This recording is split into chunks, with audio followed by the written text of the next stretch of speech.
start with the story of how this project came about. As you've heard in the introduction, a year and a half ago, I was working as a campaign director at Advaya, this vast global online citizens movement which campaigns on all kinds of different issues. But the one that I spent most of my time campaigning on was Brexit. And if you've ever received an Advaya's petition about Brexit, you know that Advaya is on the side of Remain. So my job was simple, to try and win the right to have a second referendum, and if we succeeded in that, to make sure that this time around the decision was in favour of remaining in the European Union. The problem was that the longer I spent working on this, the more I started to think that I might be part of the problem rather than part of the solution. Because all of us have got used to the extreme polarization at the heart of our politics. This is a map of Twitter accounts and who they follow in America. And you can see the Democrats over here and the Republicans over there, and how much you've got these two kind of separate conversations happening with very little interconnection. And of course, it's just the same here with Remain and Leave. And if you spend long enough working on Brexit, you start to think that it's a bit like a kind of septic wound at the heart of our body politics. And I just was really feeling after a year that a second referendum was going to do nothing whatsoever to heal that wound. So in March last year, I left Advaya to take a sabbatical, and through a funny series of coincidences, my family and I ended up living here in Jerusalem. Now, it was about 15 years since I'd last been in Jerusalem, and it was incredibly depressing to see how much worse the political polarization between Israelis and Palestinians had become. Back in 2004, yeah, the Second Intifada was happening, but at least most Israelis and Palestinians knew some people on the other side of the divide. And today, with the younger generation, that's just not the case. People have grown up knowing literally nobody on the other side.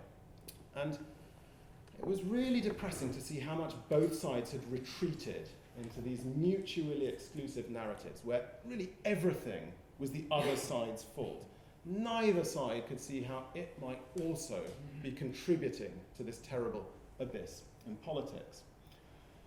And of course, it's not that hard to see why that might be the case, because everyone in that part of the world is living with a constant low-level state of threat perception.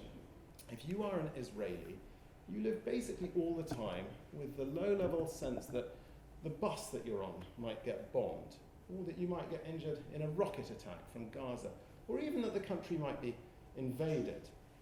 And of course, if you're a Palestinian, you have a different set of threats, but you're worrying about whether your house might be the next one that gets demolished, whether you might be arbitrarily arrested and detained without trial, potentially for months or even years, or just the sort of constant stresses and strains of living under more or less total surveillance all the time. And so when you have what psychologists call continuous traumatic stress, which is a bit like post-traumatic stress disorder when it isn't post, when it's your everyday lived reality, when basically everyone is suffering from some degree of that, then of course it starts to colour politics and the way that political discourse is conducted. And the classical symptoms of continuous traumatic stress are things like anxiety and irritability and hypervigilance, where you're kind of constantly scanning the environment for threats, and in particular, othering, that phenomenon where you blame everything on some kind of idealized other. And the more I saw this playing out between Israelis and Palestinians, the more it reminded me of Brexit Britain, or America under Trump, or the rise of the far right in Europe. Not to the same degree, obviously, but kind of somewhere on the same spectrum. And my next thought was, well, hang on, am I overreaching a bit here? Because trauma is a very specific phenomenon in psychology. It refers to fears of actual physical violence, of losing your life or of serious wounding. And people in Brexit or in Trump's America, they might be pissed off, they might feel threatened, but they don't feel traumatized. But anxiety is absolutely a massive part of our politics at this point. And when I got back from Jerusalem in autumn last year, I started digging into the polling data around the Brexit referendum and around Trump's election in the US. And the anxiety and threat perception comes out like a neon sign once you start looking at that data. If you look at the US presidential election in 2016, one of the strongest predictors of whether somebody was going to vote for Trump was agreement with the statement that quotes, the American way of life is under threat. And in Britain too, just before the Brexit referendum, an actual majority of British people agreed that, quote, Britain increasingly feels like a foreign country, and that makes me feel uncomfortable. And of course, I don't mean to suggest that all the threat perception is on the side of the people that voted for Trump or who voted Leave in the referendum. Like lots of Remainers, I woke up the morning after the referendum feeling like I lived in a foreign country that I didn't recognize anymore. And that's kind of the point about this political threat perception, that it can easily become a sort of a feedback loop where you get a cycle that amplifies itself. And the more we feel threatened by people at one end of the political spectrum, the more they feel threatened by us as we get all shrill and vehement, and so it goes on. And it's easy to see how you can end up at this dynamic, which is from research that Maureen Common did. This is about the US, but something very similar would apply in the UK, where you have the kind of progressive activists at one end of the spectrum, the conservative, patriotic, religious people at the other end of the spectrum.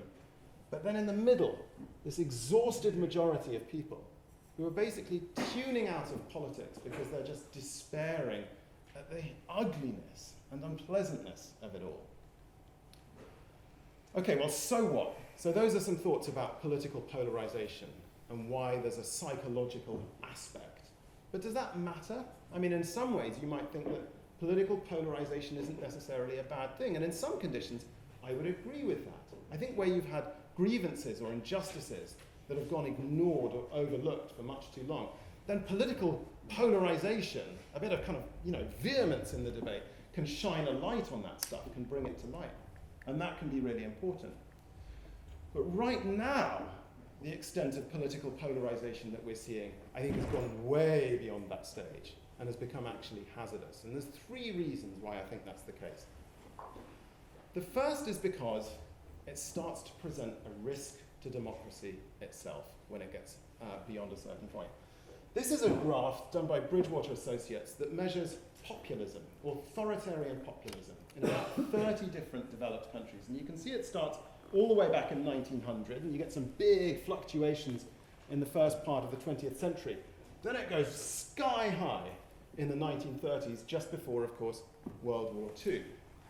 After the war, things settle down, and there's some little peaks and troughs, but it's basically fairly steady for most of the post-war period until after the financial crisis, where you see it spiking right up to those pre-1930s levels. And that's something we ought to be worried about. The second reason is because of climate change, which I think most of us here agree is an existential threat that's absolutely urgent to do something about. The problem is that when you have polarization this extreme, it prevents us from acting on climate change. Because as the great George Marshall, one of the best analysts I've ever seen of public attitudes on climate, what George observes is that climate change is just way too big a problem to be solved with anything less than a pretty much total commitment across society. So when you've got this massive abyss of two sides slugging it out, you're not going to get transformational action on climate change. And one of the things that keeps me up at night is what if the extent of polarization that we see on climate change in America, where it is the most polarized issue, more than gun control, more than abortion, more than capital punishment, what if that takes root in other parts of the world as well? So that's the second reason to worry about this much political polarization. And the third reason is it's just bad for us. It makes us unhappy and anxious. It's all that stuff I talked about before. The more we see our perceived political opponents freaking out, the more we freak out, and the more the dynamic replicates itself. And this is, in a way, one of the kind of ideas right at the heart of the collective psychology project, that inner stuff drives outer stuff, and outer stuff drives inner stuff. Let me give you a couple of examples. 20 years ago, if you felt depressed and went to see your doctor about it, your doctor would probably have said, this is no big deal, this is just an imbalance in your brain chemistry. And what I'm going to do is prescribe an antidepressant that will redress the imbalance in your brain chemistry and you'll be fine. Nowadays, no doctor would say that to you, because doctors have a much better understanding that a lot of the depression, and in fact anxiety that we see, is just a response to how we live today and how it fails to meet our mental health needs. So many of us feel alone or lacking in self-worth or ashamed. We have these kind of wounds that go unaddressed, which are caused by our way of living. So that's an example of how the world out there can mess up our state of mind in here. For an opposite version, look at consumerism. We know that so much of the kind of excess consumerism that we see at this point comes from how we feel. When we feel sad, anxious, alone, when we're just hurting, we will often go shopping to make ourselves feel better. This is people doing just that at Black Friday. And of course, we know that that leads very obviously to messing up the state of the world through things like this. And one of the scary things that I worked on a lot when I was at Advaya is the extent to which that dynamic, where our states of mind mess up the state of the world, can play out politically too. This is Alexander Nix, the chief executive of Cambridge Analytica. And of course, what they did so brilliantly, both with Trump's election and the Brexit referendum, is this evil mashup of psychological profiling with social media micro-targeting such that they could push adverts to you pretty much individually on Facebook to press your buttons, your individual buttons, and get you to see the world in them and us terms just when it counted at election time. So it turns out it really matters for democracy that we have a citizenry who are resilient to that kind of deliberate attack, that very intentional trolling to change the outcome of an election. So how would you do that? That's one of the questions I became really fascinated with over the winter. How would you inoculate a citizenry against this kind of thing? How, in fact, would you start to build a politics or a form of activism that wasn't just about winning at all costs, crushing your opponents, but was actually built on the understanding that you can't get the kinds of victory that we really need without a process of healing at the same time? So that's what the Collective Psychology Project is about in a nutshell. And when I got back to Britain last autumn, I began a 9-month-long inquiry and spoke to nearly 200 psychologists and psychotherapists, as well as faith leaders, just all different people who in different ways work with our inner world, asking them, what can we learn from your disciplines that we can start to apply to the messed up state of our politics and our world? So first, let's think about what is it that we might be trying to achieve. And there are a couple of concepts that loom large in the report, A Larger Us, which I did over the summer. One is this idea that we need to move from a them and us, which is the defining characteristic of so much of our politics, to a larger us, one that transcends and includes our differences, where in spite of all the things that make us diverse from each other, we understand the deeper context of unity, of things that we share, or a sense of common purpose.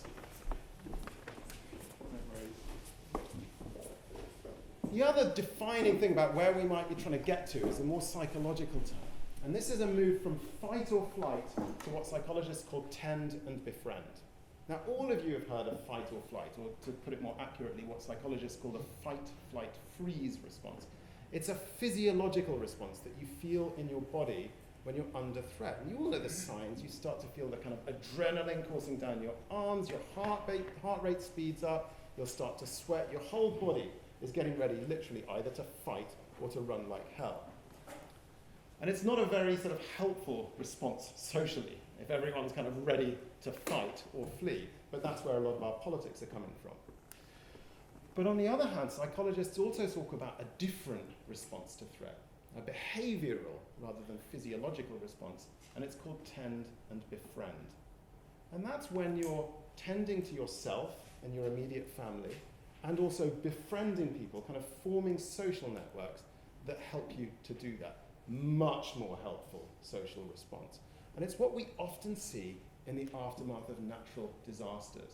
I mean, typically we assume that after disasters it's breakdown of law and order and you've got to send the army in. Not true at all. There's a whole field called disaster sociology which is all about this. And it finds that typically the aftermath of disasters is characterized by tremendous selflessness and solidarity. And long before the kind of first responders, the emergency services pitch up, it's people helping each other. We are our own first responders after disasters. And what you're seeing there is tend and befriend in action. So those are two ways of thinking about the transition we need to make, about where we might be trying to get to. A larger us rather than a them and us, and tend and befriend rather than fight or flight. Okay, So how do we do that? How do we make those two transitions?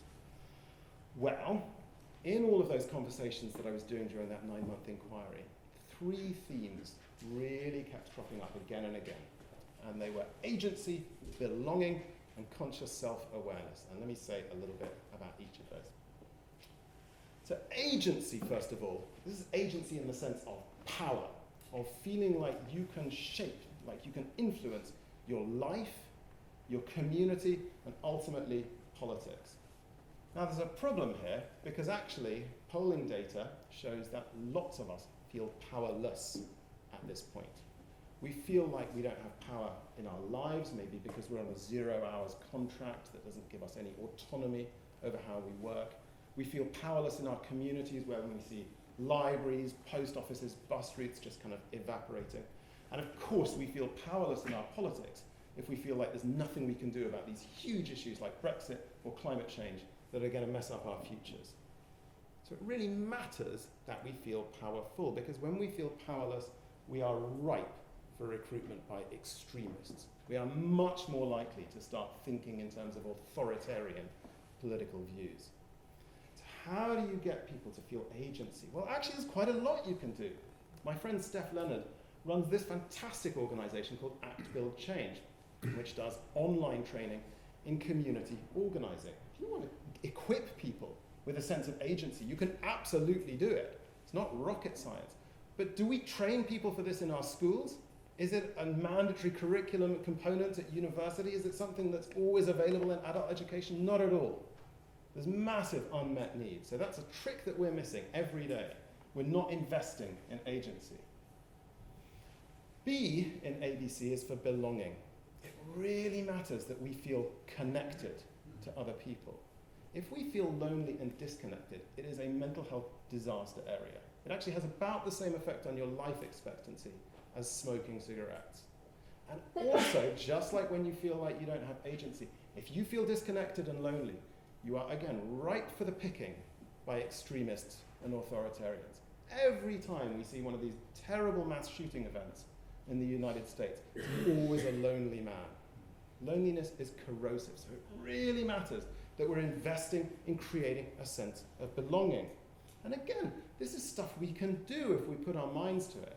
My friend John Yates created the National Citizen Service, which is a beautiful set of experiences offered to all 16-year-olds in the country, where if they choose to, they can spend a summer having these sort of, increasingly difficult challenges with a little group of about 14 kids who are from the same area, but all from very different backgrounds. And as they go through these challenges, they see what they have in common, and they form lifelong memories. You can do this stuff deliberately. But again, this is like baby steps. We've only just started doing it. And by the way, this stuff matters for activism too. Why do the school strikes succeed so well? Because they're drawing on pre-existing networks of belonging. Kids are doing it with their friends from school. You've got those networks already in place. If you know 350.org, another wonderful climate movement, that's built around small groups rooted in college campuses in the US. Belonging is like supercharged material when you're talking about activism. And C is for conscious self-awareness. This is kind of the deepest, the most subtle, and maybe in some ways the most difficult one of all. And this is about staying mindful, for example, of your triggers. Knowing what it is that's going to send you straight into that defensive crouch or that feeling of overwhelm. Because if you're aware of those triggers, you can manage them. You can actually choose how to react mindfully rather than your limbic brain taking you into that defensive crouch. Or another example of conscious self-awareness is about knowing what your cognitive biases are, the way that your brain constantly sort of tricks you into seeing reality a little bit differently to how it is. And this stuff as well really matters for politics. And again, it's something we can train for if we want to do it. The philosopher Jonathan Haidt at New York University, who wrote that wonderful book, The Righteous Mind, created this website called Open Mind, which you can go on this evening, and you can train yourself to identify your cognitive biases. The website will help you do it, and then it'll teach you tricks to correct for them, to make you more open to other points of view, more able to feel empathy across political divides. And yet again, that's something that we don't do as standard. It's not something my kids are getting taught at their school, but they absolutely should be, because this is where we will build the foundations of that resilient citizenry that I mentioned earlier that can fight off those deliberate attempts to troll them. And this one too is crucial for activism. When I got involved first in Extinction Rebellion in Exile Leeds and did the kind of initial training in nonviolent direct action, some of the first stuff you learn is about de-escalating. So if you're in a tense situation, if someone's in your face yelling, you're taught techniques to take the temperature down, to ease the pressure. And that stuff really matters. Similarly, like so many activists suffer from burnout. And again, teaching self-care as an absolutely core part of activism really matters. And that's something that's also part of Extinction Rebellion's regenerative culture. But I think there's an especially interesting question at the heart of this, which is who does all three of agency, belonging, and conscious self-awareness? Because I can see lots of interesting campaigns, lots of social entrepreneurs doing stuff in one or maybe two of those. But finding people or places or congregations where all three are happening at once, that's much more unusual. Except in one particular case, and that's religions. Because historically, religions have been all about this stuff. If you think of stuff like meditation or prayer, what are these but techniques, in one way, for creating conscious self-awareness, for making you mindful? Religions, of course, are massively in the business of belonging and showing us what we have in common so you can feel part of a collective in spite of all of the things that make us diverse from each other. And religions are very much in the business of agency and big-scale social change. I mean, until the mid-1960s, it's pretty hard to think of a big social change movement that wasn't rooted in religious congregations, whether you're thinking Martin Luther King or Gandhi, or further back, the abolition of slavery. All of these things were rooted in faith movements. But, and then one of the things that I think is interesting about religion is that it operates right at the cusp of two divides. It's both inner and outer, and it's concerned with both individual stuff and collective stuff. And I think it's at the cusp of those two sets of divides that we need to be operating. That's where the gold is buried. But of course, the immediate question that follows is like, well, what about the fact that we're getting very much less religious in a hurry? This graph is from America, but it's a similar story here in the UK. And you can see this astonishingly fast jump in, or decline, I should say, in religious observance from kind of around 35% back in 2007 to 20 points higher just 7 years later. This is extraordinary. And I'm not here to tell you whether that's a good or a bad thing. I mean, I'm not here to be dogmatic about religion, but just to observe that this set of institutions, this set of networks that has historically been so important for agency and belonging and conscious self-awareness is now in full retreat from public life and from many of our own lives. And so there's a kind of religion-shaped gap.